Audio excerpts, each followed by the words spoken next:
Les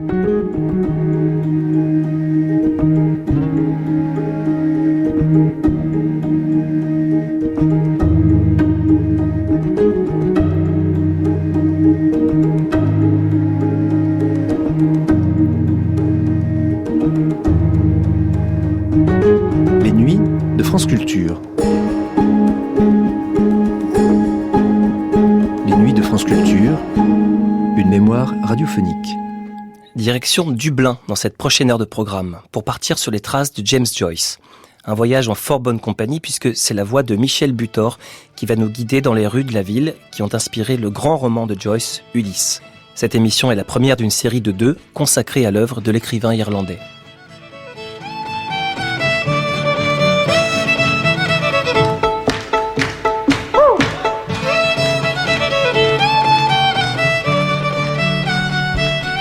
Bonjour, toute l'équipe des après-midi est heureuse d'être avec vous jusqu'à 16h.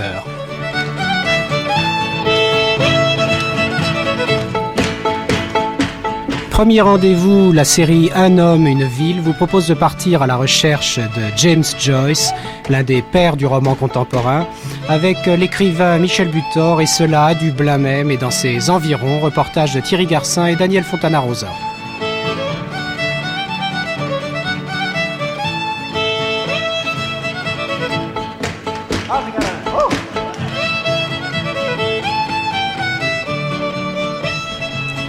Deuxième repère, votre bureau de contact vers 15h50.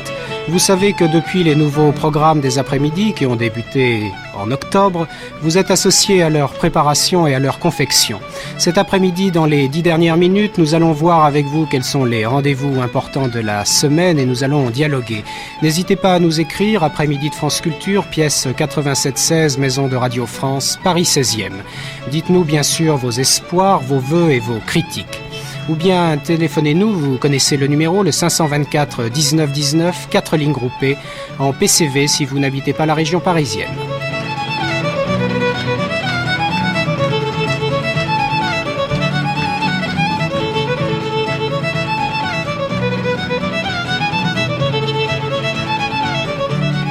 Cet après-midi, la qualité technique est assurée par Geneviève Nguyen et Alain Nedelec, mise en page de Daniel Fontana-Rosa.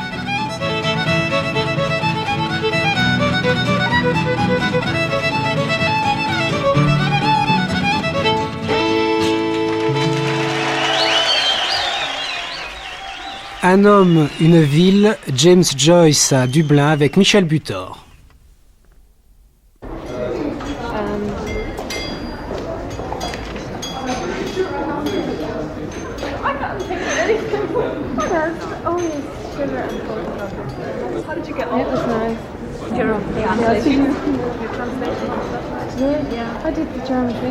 Michel Butor, une salle d'examen dans Trinity College.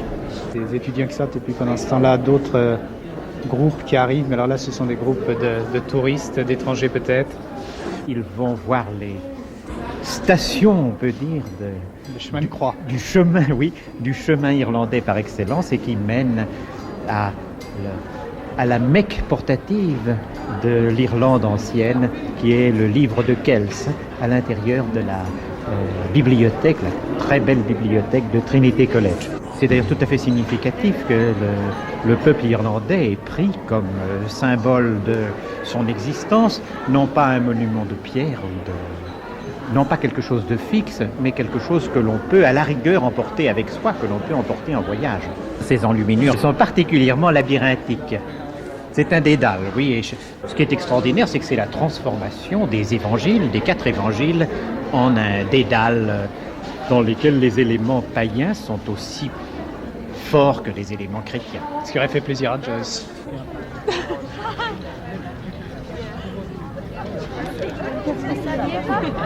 Ah non, je ne savais pas. Le français, enfin, et c'était sur quoi? Oui, bien sûr. Qu'est-ce que vous avez choisi comme sujet? Moi, j'ai fait le premier. Le premier. Le bonheur. Le bonheur dans cette vie. Chercher le bonheur dans cette vie, c'est là le véritable esprit de rébellion. Bah, bonne chance. Qu'est-ce que vous faites là avec Une émission. On fait une émission sur Joyce. Sur Joyce. sur Joyce. Je croyais que c'était Nous sur passons les- un examen, c'est oui. sur l'examen. Oui. Un examen sur Joyce.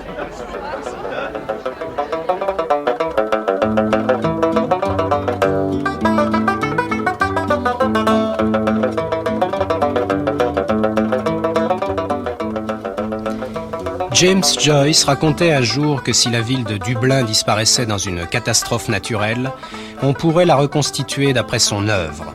Ce parcours initiatique à travers une métropole microcosme, nous avons demandé à Michel Butor de l'entreprendre. Cette semaine, voyage à travers un livre, Ulysse. Vendredi prochain, lecture à travers une somme romanesque, Finnegan's Wake, où le langage est peut-être le personnage principal. Le langage, c'est-à-dire tout simplement la poésie du monde, qui n'est pas toujours suave. Tout de suite, la voix de Joyce lisant Finnegan's Wake. C'est un document communiqué par la radio irlandaise. Well, you know, don't you, Kenneth, or haven't I told you, every telling has a tailing, and that's the he and the she of it. Look, look, the dusk is growing. My branches lofty are taking root, and my cold chair's gone ashly. Feeloo, feeloo. What age is that? It soon is late. 'Tis endless now since I or one last saw Waterhouse's clock. Avec l'auteur de la modification et d'essais sur les modernes, nous sommes partis à la recherche des fantômes joyciens. Dans les rues de Dublin, sous un soleil éclatant, elles étaient presque méditerranéennes dans leur animation. À la tour Martello aussi, dans des marchés, à la Bibliothèque nationale, sur une grève, dans bien d'autres lieux, notamment ces pubs où la musique, aussi obsédante que la bière, livre sans doute l'écho d'un monde inconnu. Can't hear a word you're saying. He's piped into the studio. I'm down quick. No girls, we're going home 5 for 20. No girls, look at them. 5 for 20. Monde transfiguré de James Joyce. On sait que peu à peu la réalité, disons l'apparence des choses, se referma sur lui par l'effet d'une cécité inéluctable. Nous ne sommes pas allés sur sa tombe. Cet ancien professeur de l'école Berlitz à Trieste repose à Zurich. Une statue le montre assis, les jambes croisées, le menton calé sur une paume, le regard tourné avec un peu de chance vers Dublin. And I ask blessed Mary, ever Virgin, all the angels and saints, my brothers and sisters, pray for me to the Lord our God. May Almighty God have mercy on us, forgive us our sins, and bring us to everlasting life. Lord, have mercy. Christ, have mercy. Lord, have mercy. Pour cette évocation de James Joyce à Dublin, dans la série Un homme, une ville, la réalisation est de Daniel Fontana-Rosa, la prise de son a été effectuée sur place par Daniel Labigne et l'on doit remercier un Joycien fervent, Roland McHugh, pour nous avoir guidés dans ce paysage intérieur.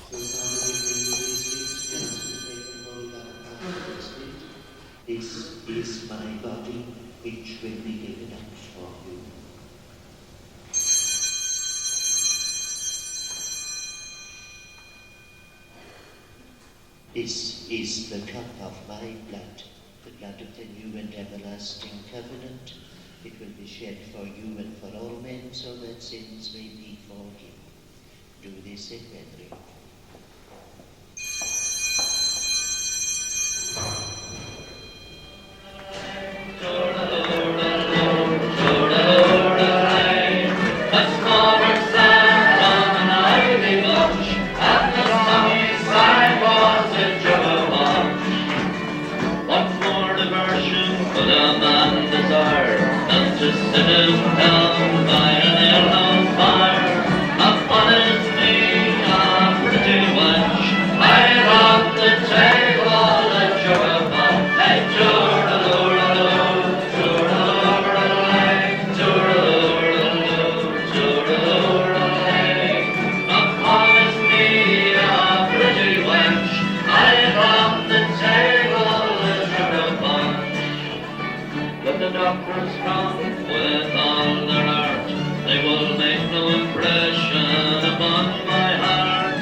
When it's come outside all the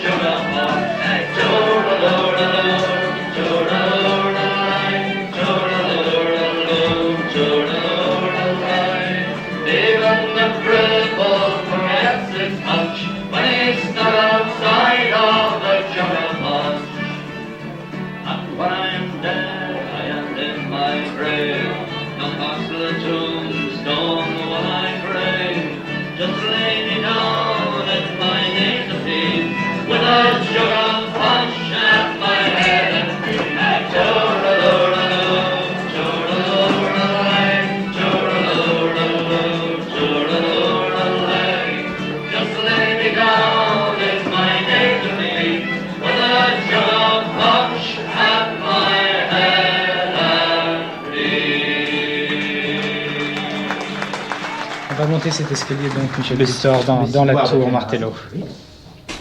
Avec un escalier en colimaçon. Très étroit. Très étroit, oui.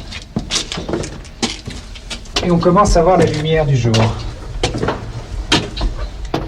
Alors une tour circulaire, peut-être 15-20 mètres de hauteur. Et puis alors un paysage lui aussi circulaire, Michel Butor. On est à 20-25 km de Dublin. Nous sommes là parce que c'est l'endroit où commence Ulysse, mais en même temps parce que c'est un endroit d'où on voit en quelque sorte on voit l'ensemble de la baie, de la ville et du paysage. C'est très curieux parce que la baie de Dublin fait en quelque sorte un cercle. De là où on est, oui. C'est un paysage circulaire en effet, mais c'est un regard circulaire qui est sur un cercle. Et cette tour, ça fait comme un petit cercle d'où l'on voit le grand. C'est comme la tour est véritablement comme un œil. Alors, juste au pied de la tour, on voit quelques fortifications, quelques rochers, l'endroit où il y a des messieurs qui se baignent d'ailleurs en ce moment, qui se baignent tout nus à la mi-septembre, en ce moment même. Et puis un peu plus loin, ils se baignent avec un slip. À gauche, il y a des dames qui, elles, se baignent avec des costumes de bain. Et puis une sorte à gauche de grande baie avec d'ailleurs une belle coulée de gazon vert clair et puis des superbes maisons peintes en rouge sombre, bleu, des bleus tendres aussi. Il y a toute une série de touches de couleurs. D'ailleurs, il y a beaucoup de maisons qui sont colorées dans toute la région. Il fait un temps très doux, avec des nuages, mais des nuages qui sont très légers et très, très agités, de telle sorte que de temps en temps, il y a des rayons de soleil qui passent. Et puis, sur l'eau, on aperçoit alors un certain nombre de petits bateaux. En face, on voit la presqu'île qui ferme la baie de l'autre côté. C'est la presqu'île sur laquelle se trouve Howth Castle. Et on voit ensuite tout le rivage nord, interrompu par des voiles de temps en temps, et avec des taches de lumière. On voit admirablement tout ce qui se passe autour de nous, avec des lointains qui sont extrêmement délicats là-bas, enfin des lointains qui sont presque des lointains à la Claude Lorrain. Il y a quelque chose de presque méditerranéen. Il y a une végétation qui est une végétation étonnamment méridionale. Alors on comprend très bien comment une espèce de parenté avec la Grèce a pu être ressentie par certains Irlandais, et en particulier par Joyce. À partir du moment où on est dans ce paysage et où on sent cette douceur de l'air et de la végétation, il devient bien plus naturel de superposer l'histoire de l'Odyssée. On peut rappeler que Ulysse est un roman qui se passe en 24 heures dans la ville de Dublin et ses environs immédiates. On sait d'ailleurs le jour de on sait le jour exact. On sait le jour exact qui est célébré tous les ans par les Joyciens. Religieusement. Oui, presque religieusement, sous le nom de Bloomsday. Et les épisodes de cette journée sont calqués sur les épisodes de l'Odyssée. Alors, vous savez que l'Odyssée a 24 chants, mais Joyce a réduit, si vous voulez, le nombre des chants en 18 épisodes principaux qui correspondent aux 18 chapitres d'Ulysse. Et chacun de ces chapitres a un style particulier et se promène en gros dans une région différente et dans une activité différente de la ville. Et l'organisation générale est conforme à celle de l'Odyssée, c'est-à-dire que dans les 3 premiers chapitres, nous voyons un jeune homme qui s'appelle Stephen Dédalus et qui correspond à Télémaque. Et Télémaque, c'est le fils d'Ulysse qui va aller à la recherche de son père. Stephen Dédalus est le fils d'un certain Simon Dédalus, mais il a quitté la maison paternelle à la suite d'un drame qui est raconté dans le livre précédent de Joyce, Portrait de l'artiste en jeune homme, et il est, sans le savoir encore au début du livre, à la recherche d'un père. Dans les chapitres du centre de l'ouvrage, à partir du chapitre 4 jusqu'au chapitre 15, eh bien, on assiste à la journée d'un homme mûr, Léopold Bloom, qui correspond à Ulysse. Léopold Bloom est quelqu'un qui rêvait d'avoir un fils et qui a espéré avoir un fils. Ce fils est mort tout petit. Il est marié avec une cantatrice. Il est marié avec une cantatrice et le chant joue un rôle fondamental dans toute l'affaire. Et cet homme, lui aussi, sans le savoir vraiment, sans le savoir bien consciemment, est à la recherche d'un fils. Les deux personnages, Stephen Dédalus et Léopold Bloom, vont se rencontrer plusieurs fois au cours de la journée et en pleine nuit, dans ce qu'on peut appeler le quartier réservé de Dublin, ils vont se rencontrer et ils vont rentrer ensemble dans la maison de Léopold Bloom. C'est dans les 3 derniers chapitres, ce qui correspond au retour à Ithaque dans l'Odyssée. Et on sait d'ailleurs que cette date qui a été choisie donc comme référence, c'est 24 heures. Ça a été, paraît-il, le jour de la rencontre entre Joyce et sa femme. C'est en effet le jour de la rencontre entre Joyce et sa femme. Et tout le livre ainsi est une célébration de cette rencontre. Ulysse et Finnegan's Wake sont 2 grands livres de célébration de l'amour. De l'amour et des relations familiales en général dans toute leur complexité, c'est-à-dire aussi bien des relations familiales normales, habituelles, que des relations, des perversions qui pourraient s'installer à l'intérieur de ces relations. C'est une exploration extraordinaire de la proximité qu'il y a entre les êtres.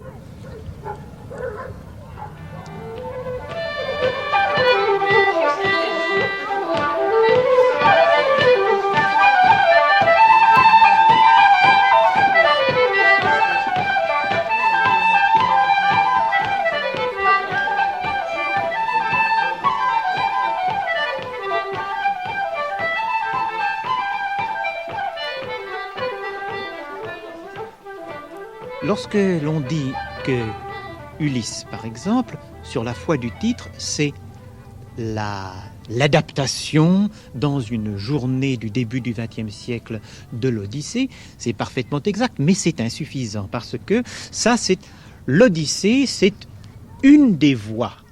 Il y a encore d'autres instruments, si vous voulez, qui jouent.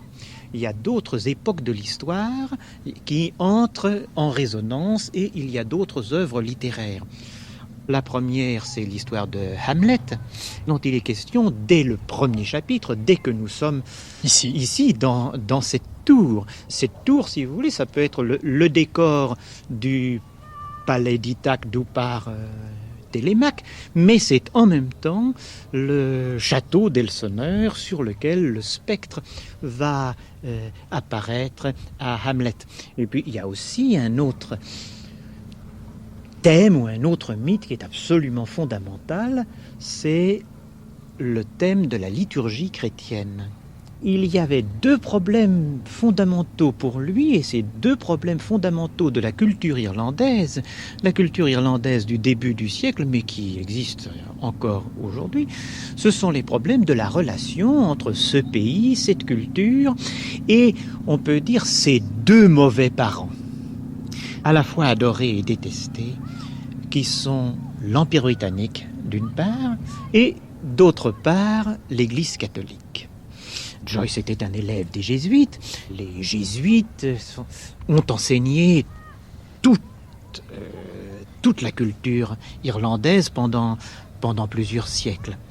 Et alors le thème de Hamlet, c'est quelque chose qui va relier le roman de Joyce à la culture anglaise. Dans les réflexions sur Hamlet, il y a toutes sortes de choses qui vont s'entremêler, mais il y a en particulier une réflexion fondamentale sur la relation entre une œuvre irlandaise moderne et puis, on peut dire, l'œuvre la plus classique de toute la littérature anglaise. Et d'autre part, la relation avec l'Église catholique va se faire secrètement, car Joyce se considère comme un apostat. C'est un abominable spécimen de la libre pensée. C'est ce que dit Stephen Dedalus de lui-même. Eh bien, cette relation avec l'Église catholique, qui est une relation d'amour et de haine en même temps, se manifeste par le fait que toute l'œuvre peut être considérée également comme une messe noire, l'œuvre est blasphématoire.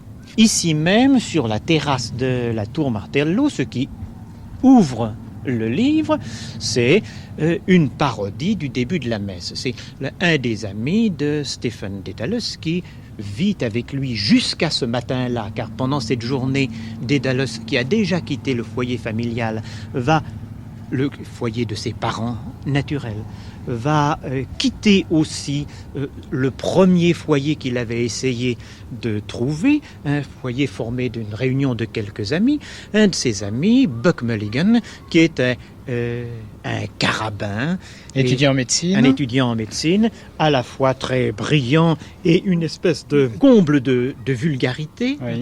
C'est quelqu'un, là aussi, oui, avec lequel Stéphane va avoir une relation de proximité douloureuse.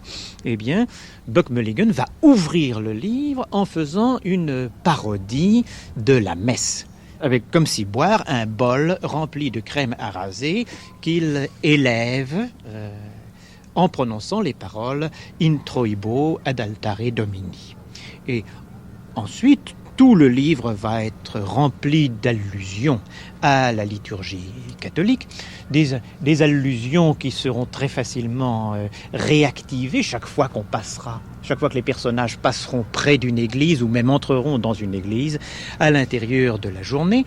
Et pendant la nuit, dans le quartier des bordels, il y aura une espèce de grand cauchemar à l'intérieur duquel il y aura une messe noire avec une partie des paroles de la messe qui seront dites à l'envers, ce qui donne de grandes difficultés de traduction parce que, par exemple, lorsqu'on dit en anglais le mot Dieu, qui se dit en anglais God, et lorsqu'on l'écrit à l'envers, cela fait dog, ce qui veut dire chien.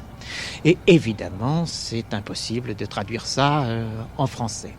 Je vous propose d'ailleurs de descendre maintenant donc au niveau inférieur, au milieu de la tour. Et il y a une pièce intermédiaire qui, semble-t-il, a été, là ici tout est en restauration, mais qui, semble-t-il, a été installée en musée, en un petit musée de Joyce, par Sylvia Beach. C'est vraiment exigu. Pardon. On va essayer de descendre. Alors, il y a des ouvriers qui sont en train de travailler pour restaurer tout cela et réinstaller ce petit musée qui, pour l'instant, est en plein chantier.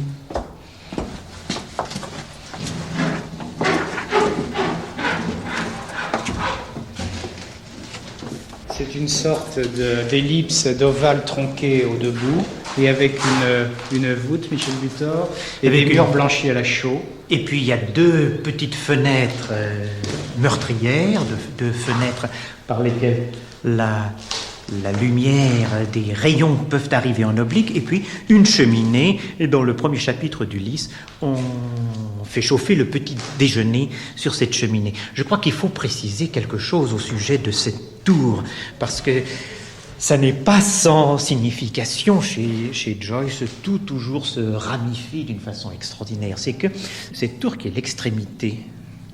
à l'extrémité de la baie, fait partie d'un ensemble de tours qui étaient tout autour de la baie et dont il reste un certain nombre. Ces tours ont été faites au début du XIXe siècle contre Napoléon. Napoléon est quelqu'un qui aurait pu, disons, dans une histoire fabuleuse, aurait pu libérer l'Irlande. Et ainsi, ces tours sont une marque particulière de la domination anglaise. Joyce renverse la signification de cette tour. De même que dans l'Introibo ad altare Domini, n'est-ce pas, la formule blasphématoire de Buck Mulligan, il y a un renversement de la signification des paroles de la messe. Eh bien, dans le fait d'utiliser cette tour pour y situer le début de son roman, il y a un renversement de la signification historique, politique, militaire de cette tour.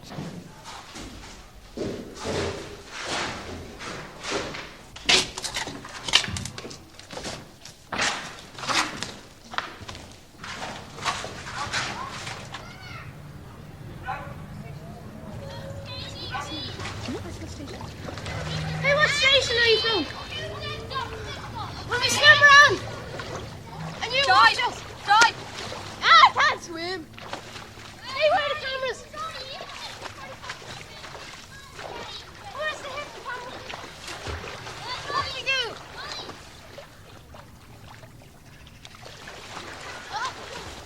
Oh my God! Une île pas loin de Dublin, North Ball, une grande étendue de sable avec une grève. Paraît-il, on joue au golf juste de l'autre côté. On est arrivé par un petit pont en bois sur lequel il fallait se déplacer lentement. Et puis un seul quai sur la grève qui est en train de s'entraîner. Des bateaux, une grande baie toujours avec à l'intérieur sur la droite la ville qu'on devine. Et puis paraît-il aussi une réserve à oiseaux puisqu'on voit des mouettes, d'énormes corbeaux.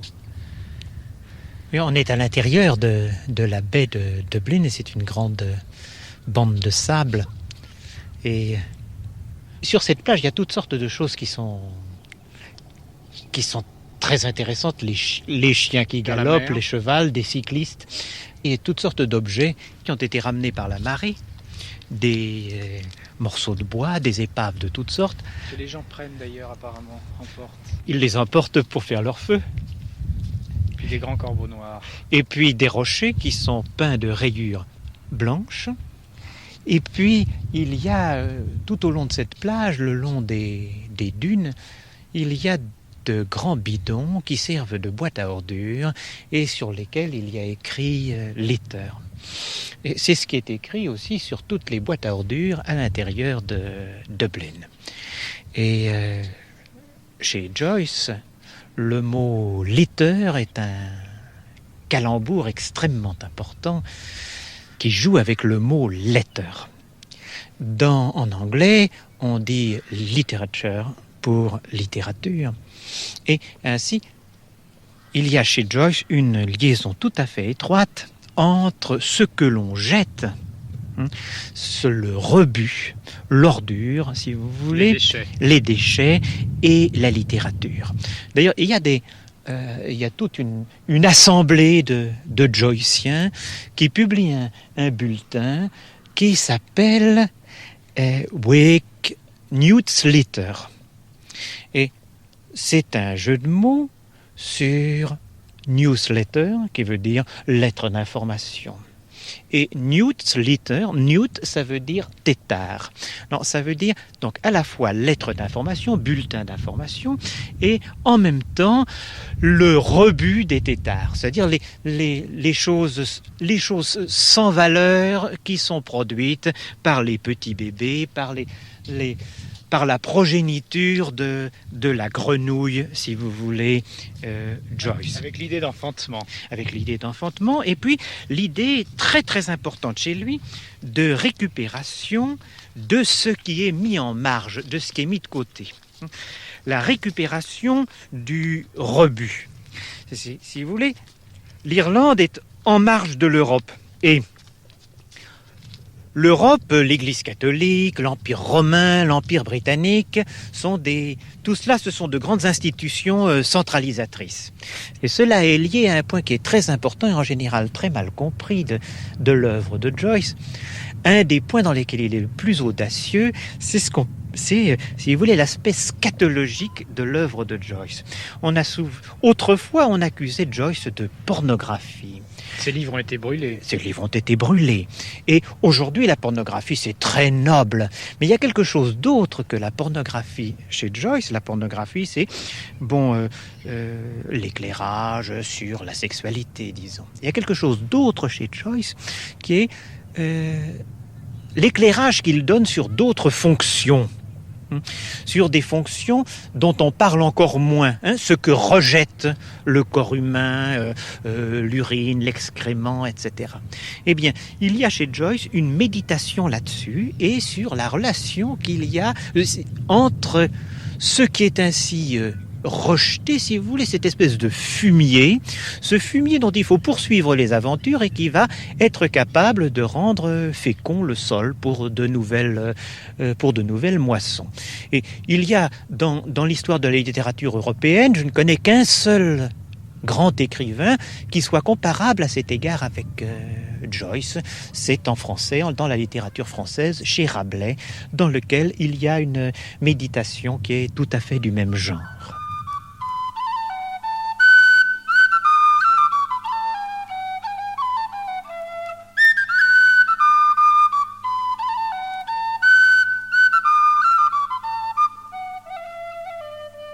Le soir d'été commençait à envelopper le monde dans sa mystérieuse étreinte.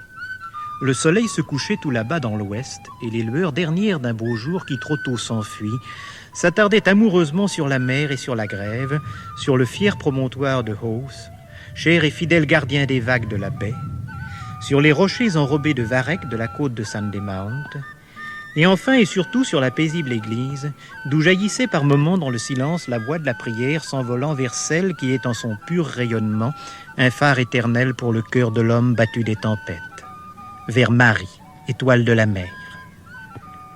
Les trois jeunes amies, assises dans les rochers, jouissaient de cette heure vespérale et de l'air qui était frais quoique sans aigreur. N'avaient-elles pas accoutumé de venir fréquemment en ce lieu de prédilection pour bavarder à leur aise, auprès des vagues étincelantes, et s'entretenir de ces choses qui intéressent le sexe féminin.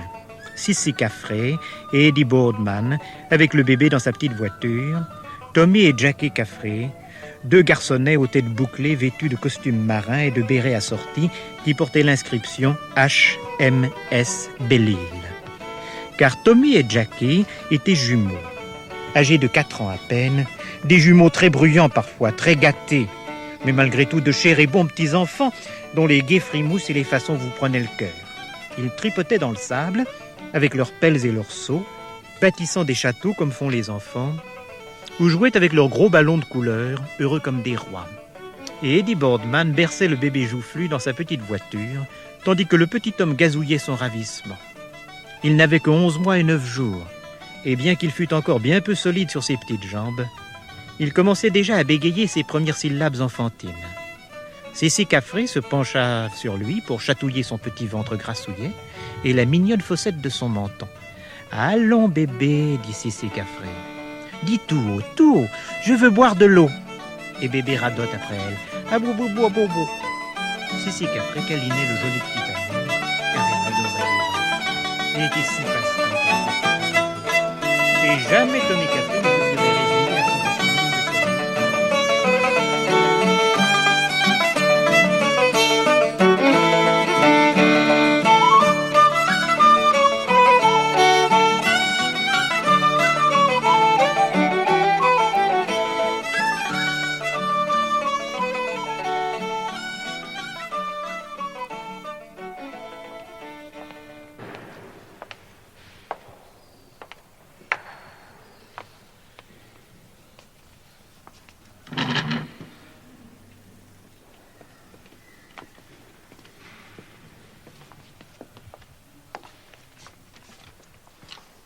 On va s'asseoir. Michel Butor, on est dans une grande salle de lecture de la bibliothèque... de la Bibliothèque nationale d'Irlande. La Bibliothèque nationale d'Irlande est le côté d'une cour au fond de laquelle il y a le Parlement de l'Irlande, et de l'autre côté, il y a le musée. Le musée et la Bibliothèque nationale forment, si vous voulez, dans le livre d'Ulysse, les deux gouffres qui peuvent dévorer le voyageur. Charybde et Scylla. Léopold Bloom risque de ne plus ressortir du musée où il va un instant et ensuite de la Bibliothèque nationale où il avait l'intention d'aller pour consulter des journaux. Ceci est en relation avec son métier d'agent de publicité pour un journal quotidien. Et dans cette bibliothèque, il a lieu une grande conversation à l'intérieur du bureau du conservateur, une grande conversation entre Stephen Dedalus et un certain nombre d'autres personnes sur le théâtre de Shakespeare et en particulier sur Hamlet. Et cette conversation joue un rôle très important parce que, évidemment, elle se réfléchit sur Joyce lui-même. L'idée de Dedalus qu'il va développer devant ses amis d'une façon un peu humoristique, c'est qu'à l'intérieur du drame de Hamlet, Shakespeare ne se représente pas comme on l'imagine d'habitude selon le personnage de Hamlet, mais selon le personnage du père d'Hamlet, c'est-à-dire du spectre. Et il apporte comme argument que Shakespeare lui-même a eu sans doute un fils qu'il a appelé Hamnet ou Hamlet. Et ceci est très important par rapport à Joyce parce que c'est le déplacement du personnage de Joyce à l'intérieur de sa propre œuvre. Dans le livre de Joyce précédent, Portrait de l'artiste en jeune homme, il est évident que ce jeune homme artiste avec tous ses problèmes, c'est Joyce lui-même. Mais dans Ulysse, eh bien, le représentant de Joyce dans le livre, au début, c'est bien Stephen Dedalus, mais ensuite, de plus en plus, c'est Léopold Bloom. Ainsi, Joyce passe du fils au père et ce père qui va finalement adopter le fils. Ce passage d'un personnage à un autre, c'est ce qui va se développer et se généraliser dans Finnegan's Wake, où Joyce pourra se placer à n'importe quel endroit de son livre, c'est-à-dire il pourra être n'importe quel personnage dans n'importe quelle histoire, et le livre devenant un moyen pour que nous-mêmes nous devenions n'importe quel personnage de n'importe quelle histoire, pour que nous absorbions en nous, si vous voulez, toute l'humanité.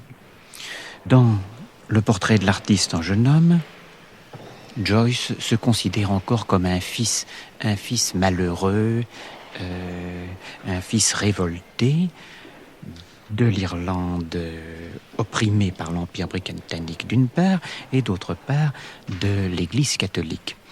À partir d'Ulysse, eh bien, il se considère comme un homme mûr et il va aller à la recherche d'autre chose. Il va, tout en continuant à rejeter un certain nombre de choses qui lui pèsent, il va se considérer de plus en plus comme un égal par rapport à toutes sortes d'autres personnages historiques. Il devient mûr, si vous voulez.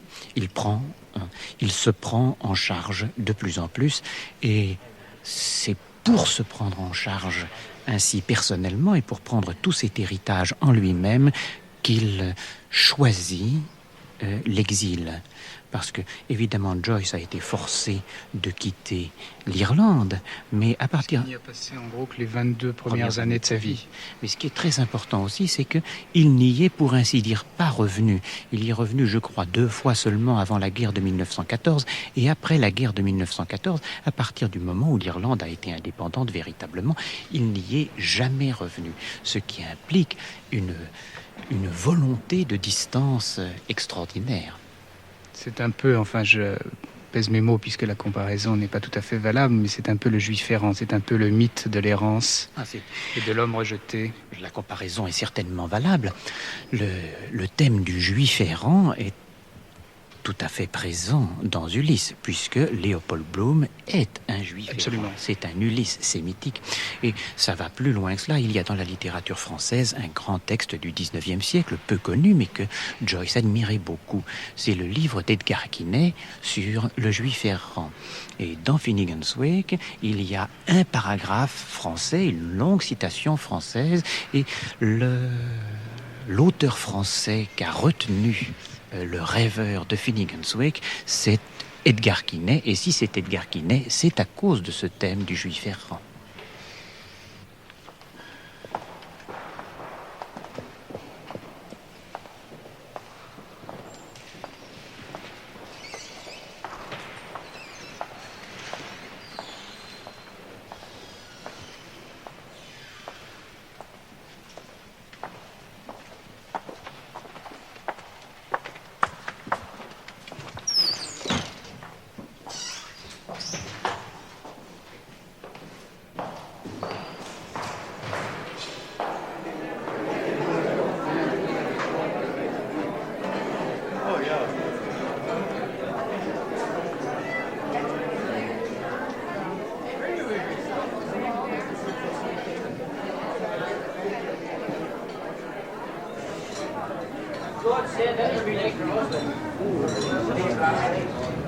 On est dans un pub comme un autre de Dublin, Michel Butor. Ce n'est pas tout à fait comme un autre parce qu'il est relativement tranquille. On a pu y entrer surtout. Il est relativement tranquille pour un pub de Dublin, oui. On a pu y entrer. Alors c'est important quand même ce paysage des pubs ici, dans Dublin par rapport à Joyce évidemment. Ce côté polyphonique, cette véritable essentiel. Macération de son. Oui. D'ailleurs on l'entend. Oui. Oui, l'atmosphère des pubs ici est absolument essentielle pour comprendre l'œuvre de Joyce. Là, il y a deux choses très très importantes. D'abord, il y a la concentration du son qui est une espèce de défense et de vengeance contre l'ancienne... D'abord contre le climat extérieur, contre la pluie si fréquente, et d'autre part contre l'occupation britannique. Le pub est un endroit où on se trouve ensemble alors que on a l'interdiction pratique de se retrouver ensemble normalement. Et deuxièmement, il y a la bière. Et la bière est chez Joyce, comme je crois chez tous les Irlandais, c'est la boisson magique. C'est l'élixir de longue vie. C'est comme la potion magique dans Astérix, n'est-ce pas ? C'est la boisson de la résistance à l'envahisseur. Et derrière l'Empire britannique, l'Empire romain sous la forme de la religion catholique romaine. Alors, la bière, c'est une façon de résister au vin du sacrifice de la messe.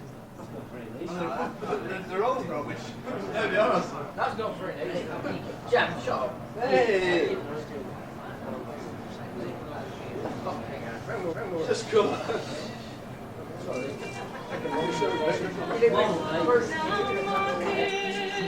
Picking up the papers with his worn-out shoes.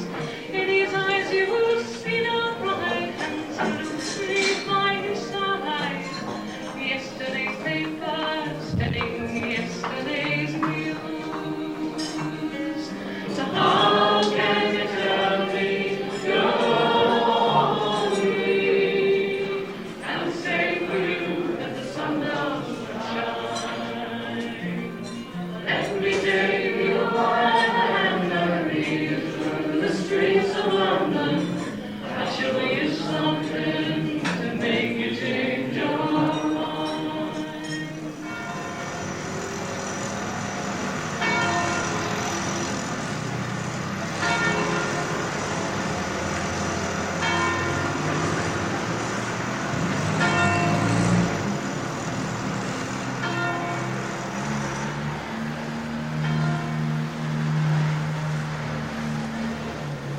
Michel Butor sous un beau soleil en plein après-midi dans la cour, enfin dans ce qui aurait pu être la cour de Leopold Bloom, puisqu'on est exactement à 7 Eccles Street.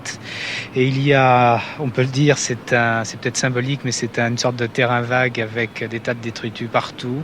C'est tout à fait joycien. Un atelier de tôlerie de voitures juste à côté, d'une végétation qui pousse un peu n'importe comment, aussi symbolique. Oui, c'est un terrain vague qui se trouve exactement à l'endroit du jardin de Leopold Bloom. La maison est complètement détruite maintenant. Il reste une partie du mur de façade. C'est ici, par conséquent, l'Ithaque, l'île d'Ithaque, d'où Ulysse Leopold Bloom part le matin pour faire toute son odyssée à l'intérieur de la ville de Dublin. Et c'est là qu'il rentrera le soir, après toutes sortes d'aventures, en compagnie de son fils adoptif, son Télémaque, Stephen Dédalus. Il est quand même notable que la nature a repris le dessus ici, dans ce terrain vague. Eh bien, la nature, on peut dire, est luxuriante. C'est une nature de terrain abandonné, de lieux méprisés. Et les arbres, il y a des érables ici, il y a beaucoup d'orties par terre, mais il y a des arbres, des érables, des buddléias qui sont déjà fanés et qui poussent au milieu de vieux pneus de voiture, de vieux journaux, de boîtes de conserve, toutes sortes de rebuts. Et c'est admirablement symbolique de l'œuvre de Joyce. Un langage de l'objet. Oui, qui estime que la littérature, c'est justement ce qui sort c'est la voix du rebut, n'est-ce pas? Et qui va prendre sa revanche, comme l'Irlande rejetée, écrasée, peu à peu, espère-t-il, va prendre sa revanche contre l'Empire britannique, et ceci en particulier par l'intermédiaire de cette langue britannique qui était la langue de l'envahisseur et qu'il essaie de transformer, de détourner à son profit. Et de détruire aussi, c'est-à-dire qu'à la fois il la détruit, il la transforme, il la recrée, puisque par exemple dans Finnegan's Wake c'est une sorte d'immense poème où les mots ne sont plus parfois que des sons. Ping pang, there's the bell for sexolitis, at concepta descend the spray. Pang, ring out the clothes, ring in the dew. God of Ari, vert the showers, and grant thy grace, amen. Will we spread them here now? Aye, we will. On ne peut pas dire qu'ils détruisent la langue anglaise. Il y a dans l'œuvre de Joyce une espèce de vénération fantastique de la langue anglaise. Et pleine de rage aussi. Ah, pleine de rage. Alors il s'agit de posséder cette langue anglaise dans tous les sens que le mot posséder peut avoir en français, n'est-ce pas? Même le sens argotique. Il voudrait connaître l'anglais mieux qu'un anglais même. C'est pourquoi il y a cette volonté, par exemple, d'utiliser tous les mots du dictionnaire anglais. C'est-à-dire de toutes les époques. De toutes les époques. C'est-à-dire même il veut savoir de l'anglais même ce que les Anglais n'en savent pas. Il veut arriver jusqu'à ce paradoxe d'apprendre aux Anglais leur propre langue. Et après ça, de dépasser l'anglais, d'introduire toutes sortes de mots qui viennent des autres langues en anglais. Mais c'est une véritable passion pour lui, hein, l'anglais.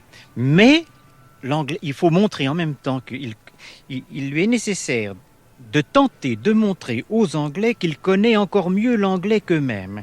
Et c'est à partir du moment où on peut imaginer quelque chose comme ça, qu'il peut leur dire « Ah, mais votre langue ne suffit pas ». Et dernier détail qui n'est pas sans importance, Joyce pratiquait plus ou moins bien un certain nombre de langues mortes ou vivantes. On dit une dizaine. Eh bien, Joyce était capable de s'exprimer couramment en français, en italien, en allemand. Il a été professeur à l'école Berlitz à Trieste.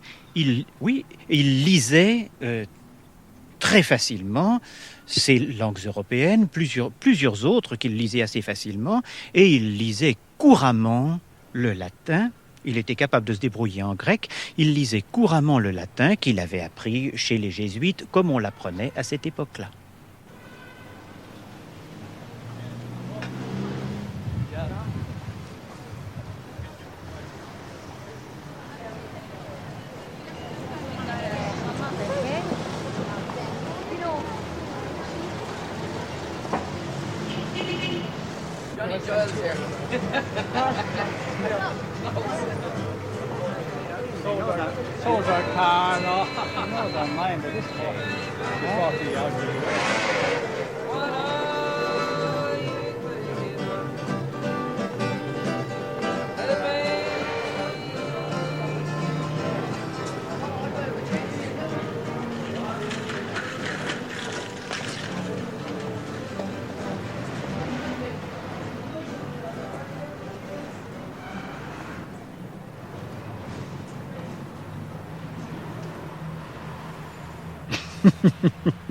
Je vérifie ce que c'est comme arbre. Voilà. C'est un Wellingtonia. Cet arbre d'ailleurs, Michel Butor, se trouve dans le cimetière de Glasnevin. On est exactement devant la tombe de Parnell qui est mort en 1891, qui a été rejeté d'ailleurs à l'époque par la population, par une partie de la population, puisqu'il avait été convaincu d'adultère. C'est un épisode important de l'histoire de l'Irlande, et ici bien sûr il y a un épisode important également d'Ulysse qui se passe. C'est un beau cimetière d'ailleurs sous le soleil, avec beaucoup de tombes, beaucoup de croix celtiques, et également pas mal de sépultures d'artisans républicains de l'indépendance irlandaise. C'est dans Ulysse le passage qui correspond à l'évocation des morts dans l'Odyssée. Le moment où Ulysse va évoquer les âmes des morts et entendre ce que disent les morts. Dans le livre de Joyce, un des amis de Léopold Bloom, qui s'appelle Paddy Dignam, est mort brusquement. Il a eu une apoplexie. Et pendant tout un chapitre, on assiste au convoi funèbre de ce pauvre homme. C'est le matin, on va le chercher à sa maison. Et puis, on traverse toute la ville pour arriver jusque dans ce cimetière. Dans ce cimetière, il y a toute la cérémonie qui a lieu.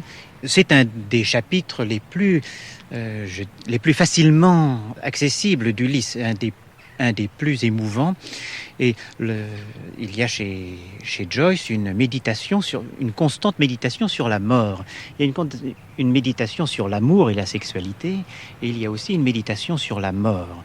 Joyce est d'origine chrétienne, d'origine catholique romaine très exactement, avec une éducation catholique extrêmement poussée. Joyce rejette son catholicisme, et la relation à l'Église catholique reniée est une relation qui est extraordinairement douloureuse. Et ce qui est le plus passionnant pour lui dans la religion catholique, c'est la promesse de la résurrection. Et Joyce, n'étant plus catholique, cherche par tous les moyens à trouver un équivalent de ce que la religion catholique lui apportait avec le thème de la résurrection. Ce thème de la résurrection, nous allons le trouver développé, en particulier dans Finnegan's Wake, et c'est pourquoi Phoenix Park, le grand parc de Dublin, c'est le parc de la résurrection opposé au cimetière qui est le parc de la mort.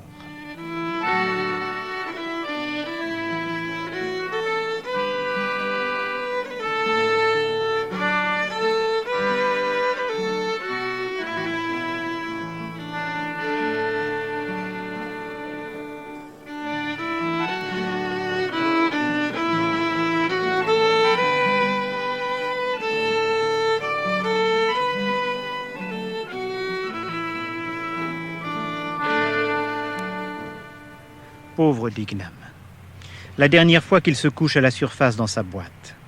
En pensant à tout ce qu'il y en a, ça semble un gaspillage de bois. Tout ce qui s'en ronge. On pourrait inventer un cercueil soigné avec un panneau à glissière, lâcher tout. Oui, mais il pourrait refuser de s'en servir après d'autres. Ils sont si maniaques. Mettez-moi dans ma terre natale. Un peu de terre de la Terre Sainte. Rien que les mères et les enfants morts-nés dans le même cercueil. Je comprends pourquoi. Je comprends. Pour les protéger aussi longtemps que possible, même dans la terre. La maison de l'Irlandais, c'est son cercueil. Embaumement dans les catacombes, les momies. Même principe. Monsieur Bloom restait en arrière, son chapeau à la main, comptant les têtes nues. 12. Je suis le 13e. Non, c'est le type au Macintosh qui est le 13e. Nombre fatal. De quel diable de boîte sort-il, celui-là? Il n'était pas à la chapelle, ça j'en mettrai ma main au feu. Sotte superstition, le nombre 13. Un beau lainage moelleux, ce complet de Ned Lambert. Un soupçon de pourpre. J'en ai eu comme ça quand nous habitions Lombard Street West. Il a été très gandin. Changé de costume 3 fois par jour. Il faut que Mésias me retourne mon complet gris. Zut, il est teint. Sa femme. Mais non, il n'est pas marié. Sa femme de ménage aurait dû lui ôter ses fils. Jean barque-bouté, les hommes laissaient filer sur les glissières le cercueil qui disparut. Ils se relevèrent en s'écartant, tous têtes nues. 20. Un temps. Si tous nous devenions subitement d'autres. Au loin, un âne se mit à braire. La pluie. Pas si âne qu'on croit. On dit que jamais on n'en voit de mort. Honte de la mort, se cache. Le pauvre papa aussi est allé ailleurs. Autour des têtes découvertes, une brise caressante murmurait. Murmure. Au chevet de la tombe, le petit qui tenait sa couronne à 2 mains fixait le trou sombre avec des yeux tranquilles. Monsieur Bloom alla se placer derrière la carrure du bon conservateur. Redingote bien coupée. Peut-être qu'il les passe en revue pour savoir lequel partira le premier. Bah, c'est un long repos. Fini de sentir. C'est au moment même qu'on sent. Doit être foutrement désagréable. D'abord, pouvez pas y croire, il y a erreur, quelqu'un d'autre. Voyez la porte en face, attendez, il faut que je n'ai pas encore. Alors on vous tire les rideaux. C'est de la lumière qu'il faudrait. Murmures autour de vous. Ne voudriez-vous pas voir un prêtre? Puis décalage et la cervelle qui bat la campagne. Délire, tout ce que vous aviez caché toute votre vie. Colletage avec la mort. Son sommeil n'est pas naturel. Pressez la paupière inférieure. Regardez si son nez se pince, si sa mâchoire tombe, si la plante de ses pieds jaunit. Enlevez l'oreiller et laissez-le finir par terre puisqu'il est condamné. Le démon dans le tableau de la mort du pécheur qui lui montre une femme. Le mourant en chemise qui veut la prendre dans ses bras. Dernier acte de Lucie. Ah, plus jamais ne te contemplerai-je. Boum. Elle expire. Enfin partie. Jean parle un peu de vous. Vous oublie. N'oubliez pas de prier pour lui. Souvenez-vous de lui dans vos prières. Parnell lui-même. Le jour du lierre se meurt. Défilez. Le saut dans le trou à la file indienne. Nous prions maintenant pour le repos de son âme. J'espère que vous êtes en bonne santé, pas trop échaudé. Changement d'air idéal. De la poêle à frire de la vie dans le feu du purgatoire. Pense-t-il quelquefois qu'un trou l'attend lui-même? On dit que vous y pensez quand vous avez des frissons au soleil. Quelqu'un a marché dessus. En scène, crie le régisseur. Près de vous. Le mien, là-bas, du côté de Finglas. Le bout que j'ai acheté. Maman, la pauvre maman, et le petit Rudy. Les fossoyeurs saisirent leurs pelles et envoyèrent à la volée sur le cercueil d'énormes mottes. Monsieur Bloom détourna la tête. Et s'il n'avait pas cessé de vivre? Brrr, nom d'un chien. Ce serait abominable. Non, non, bien sûr qu'il est mort. Il est mort, bien sûr. Il est mort lundi. On devrait faire une loi forçant à vous percer le cœur pour être plus sûr, ou bien mettre une sonnerie électrique ou un téléphone dans le cercueil avec une espèce de treillis d'aération. Signal de détresse. 3 jours. Relativement long pour l'été. Ça vaudrait mieux de leur faire vider les lieux dès qu'on est sûr que... La terre tombait plus mollement, commence à être oubliée. Loin des yeux, loin du cœur.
Cette émission a été diffusée pour la première fois sur France Culture le 1er décembre 1978.